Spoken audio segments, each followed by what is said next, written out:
A Bíblia nos diz que Deus é tão poderoso que, apesar de Gênesis ser considerado o início, ele também já estabelece, já prefigura uma visão do final. Quando nós olhamos os primeiros capítulos de Gênesis, nós vamos nos deparar com a criação, e ela nada mais, nada menos estabelece o modelo pelo qual Deus quer que nós vivamos. Quando Deus começa a chamar à existência as coisas como se elas já existissem. Quando Deus começa a criar, dizendo haja isso, haja aquilo, forme-se isso, forme-se aquilo. O que a Bíblia está dizendo é que modelo o indivíduo que vai povoar a terra precisa viver, o modelo de fé. Por isso que a Bíblia diz que o justo viverá pela fé. E o que é a fé? É acreditar que aquilo que não está ainda diante de seus olhos irá acontecer. E esse é o modelo que Deus estabelece.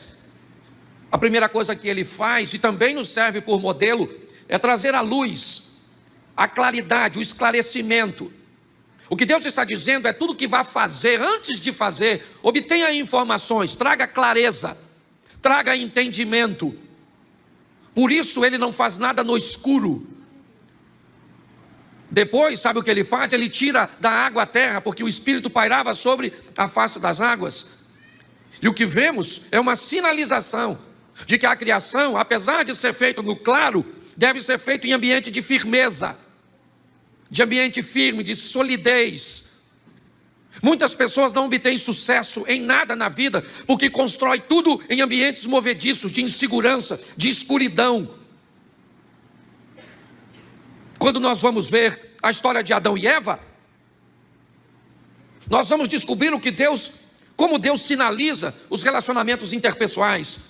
Aliás, ao olharmos para a Bíblia, basta olhar para os 10 mandamentos e vamos descobrir que 7 deles são focados em relacionamentos interpessoais. Ame teu próximo como a ti mesmo. Honre teu pai e a tua mãe. Não matarás, não adulterarás, não dirás falsos testemunhos, não cobiçarás nada do próximo. Quando olhamos para tudo isso, o que recebemos é a direção. Na história de Adão e Eva, esqueça o pecado e descubra como vai ser a vida de gente que não é capaz de abrir seu coração para falar de suas fraquezas. Quem fala de fraqueza não fala de fracasso. Essa é a grande verdade. Quando nós olhamos para Caim e Abel, sabe o que vemos? Vemos a Bíblia dizendo como é difícil lidar com diferenças. Como é difícil lidar quando pessoas têm coisas que nós não temos, com inveja. E olhando isso mais de perto, eu me deparei com a primeira grande construção feita pela mão do homem. A arca do Noé. Logo à frente nós vamos ver, assim que eles descem, a segunda construção feita pelo homem, a Torre de Babel. Duas coisas tão próximas, com significados tão distintos, com resultados finais tão diferentes. Mas vamos dar uma olhadinha nessa história rapidinha do tal do Noé. E vamos ver o que podemos tirar de resultados, de exemplo para a minha e para a sua vida. Coloca para mim, por favor, Gênesis capítulo 6, verso de número 9. Gênesis 6, 9, diz assim: esta é a história da família de Noé.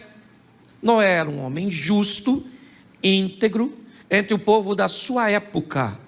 Ele andava com Deus. Feche seus olhos. Pai, em nome de Jesus, eis aqui a tua palavra. Continua falando conosco, usa-me como um canal de bênção nesta hora, pelo poder do nome de Jesus. Amém. Glória a Deus. Amém? Isso. A minha tradução diz que Noé era alguém perfeito em suas gerações.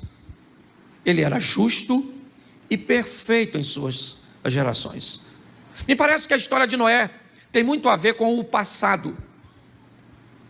Quando nós olhamos, por exemplo, para o pai de Noé, Lameque, eu não sei te dizer o que ele fez, mas quando Noé nasce, ele lança uma palavra profética para seu filho, de forma extraordinária, dizendo que aquele menino iria fazer diferença na sua geração, e fez. Quando eu olho para o avô de Noé, eu me deparo com nada mais, nada menos que Matusalém. Pastor, o que Matusalém fez? Eu não sei, mas a Bíblia diz que esse cara viveu 969 anos. Nem sei se isso é possível, se a contagem é como a nossa. Eu só sei que se eu olhar para um dos mandamentos, eu vou entender que o camarada que tem longevidade de vida é o que honra pai e mãe.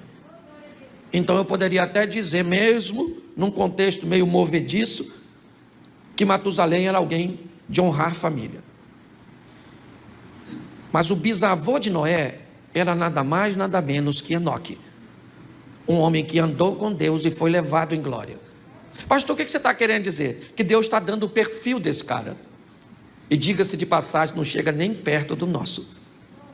Porque se a gente for depender de um pai, muitas vezes, para ser bem sucedidos, se nós formos necessitarmos de um avô ou de um bisavô para sermos bem sucedidos, nós estamos lascados. Então, quando nós olhamos para o exemplo desse cara, é fácil. É fácil olhar para ele e ver que seu histórico, seu pedigree, seu sucesso em ser colocado no rol dos heróis da fé dos hebreus. Olhar um homem que fez a diferença, que construiu a primeira grande obra realizada por um homem, e não foi algo pequeno. Nós olhamos e dizemos, esse cara fez porque tinha um contexto familiar que lhe dava base para isso. Tá bom, mas eu não tive.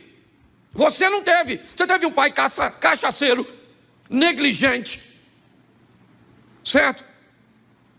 Você teve alguém que, muito pelo contrário, você deve evitar copiar.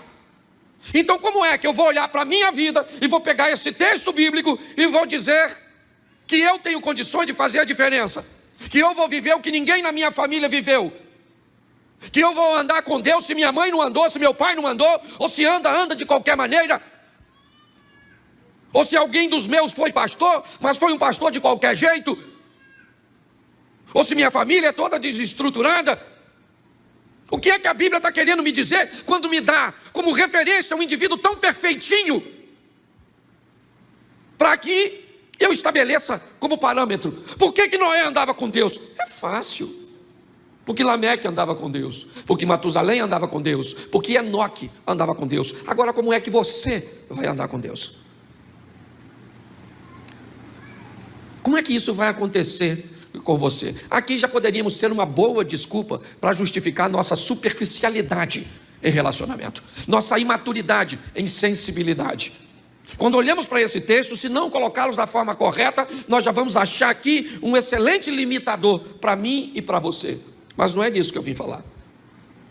Eu vim falar que não interessa se você tem pedigree ou não, chegou a sua vez de viver a sua história com Deus, e ela é altamente particular. Então, se você quer se colocar como um produto do meio, tem todo o direito. Só que a Bíblia diz que Noé vivia no meio de uma geração corrompida, mas ele resolveu se manter.